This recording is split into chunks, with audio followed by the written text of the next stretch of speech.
Washington's Union Station is about to get new management, again. On August 27, 2025, Transportation Secretary Sean P. Duffy announced that the U.S. Department of Transportation will take over day-to-day control of the landmark rail hub, a building the federal government has actually owned since 1981.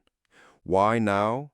Duffy says the station has fallen into disrepair and become known more as a center for vagrancy than a hub for commerce and travel. Decades of fragmented oversight have left peeling paint, dim lighting, broken elevators, and a tangle of leases no one seems able to untie.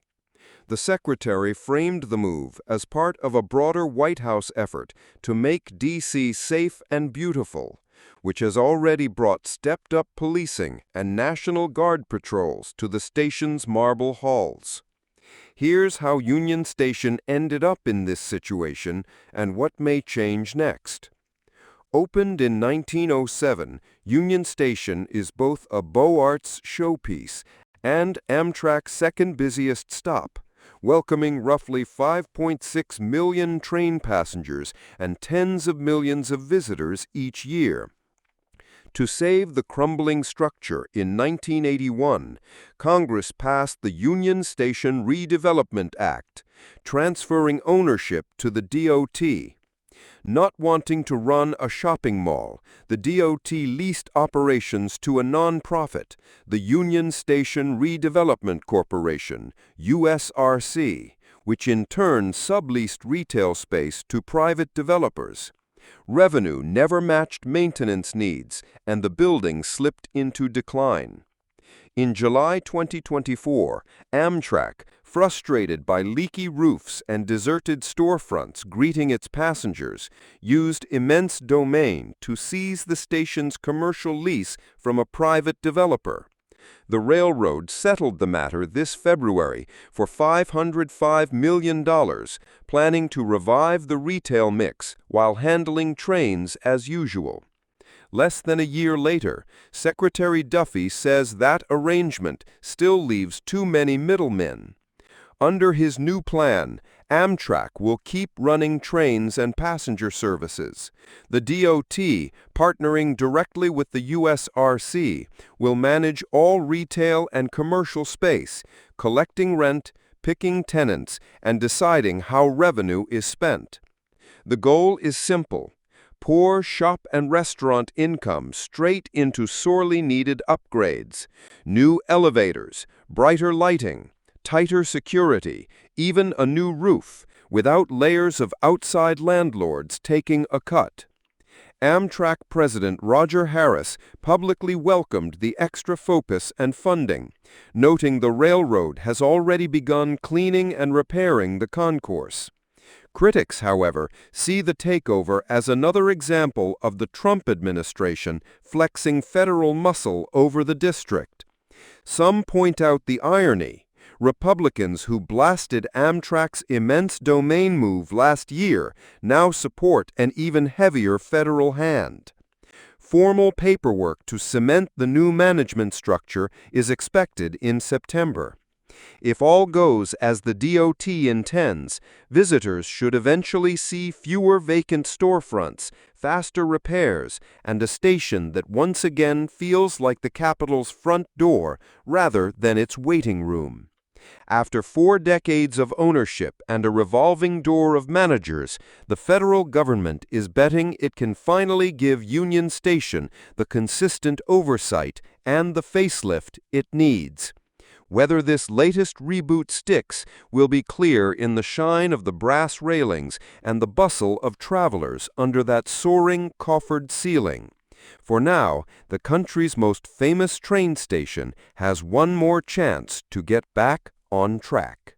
Welcome to AITV News.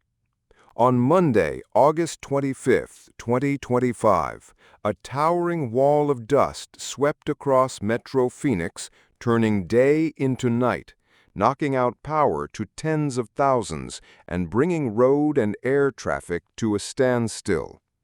In the next few minutes, we'll walk through what happened, why it happened, and what came next.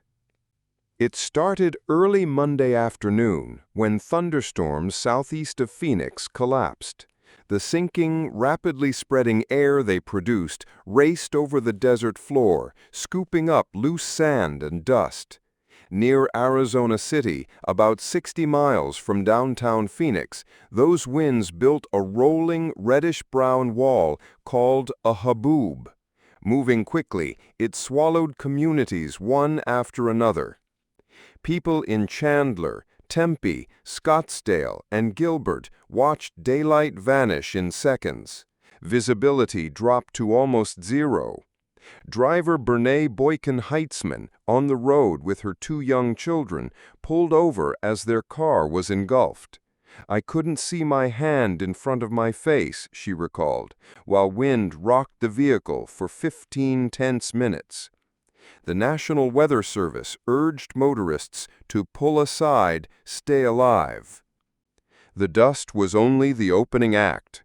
A severe monsoon storm followed, unleashing sheets of rain and winds topping 60 to 70 miles per hour at Phoenix Sky Harbor International Airport, and an eye-popping 94 miles per hour in Santan Valley. The impact was swift and widespread.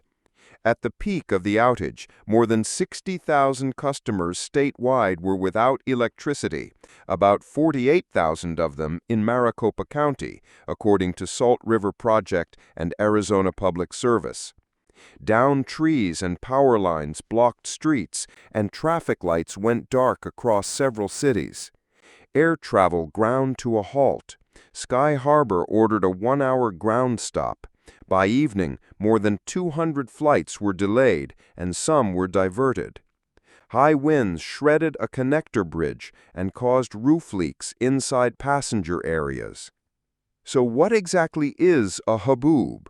The word comes from Arabic for blowing, and it's an intense dust storm driven by a thunderstorm's downdraft. Picture a column of cool, dense air plunging from a thunderstorm cloud. When that air slams into the desert floor, it spreads outward like water from a burst pipe, pushing a massive curtain of dust ahead of it. These walls can stretch for miles and tower thousands of feet high, a dramatic if unsettling hallmark of Arizona's monsoon season. By Tuesday morning, cleanup crews were out in force. Utility teams restored most power by mid-afternoon, with only about 100 customers in Maricopa County still offline. At the airport, repairs continued overnight, and flight schedules slowly normalized, though minor delays persisted while damage was assessed.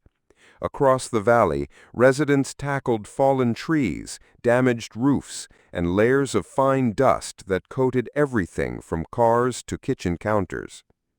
Looking ahead, forecasters place the chance of additional storms around 20% through Wednesday and Thursday, as moisture from weakening Tropical Storm Juliet mixes with the monsoon flow. After that, conditions are expected to turn drier and hotter heading into the weekend. Monday's haboob was a powerful reminder of the speed and force with which desert weather can shift, and why heeding those pull-aside, stay-alive warnings can make all the difference. This has been AITV News.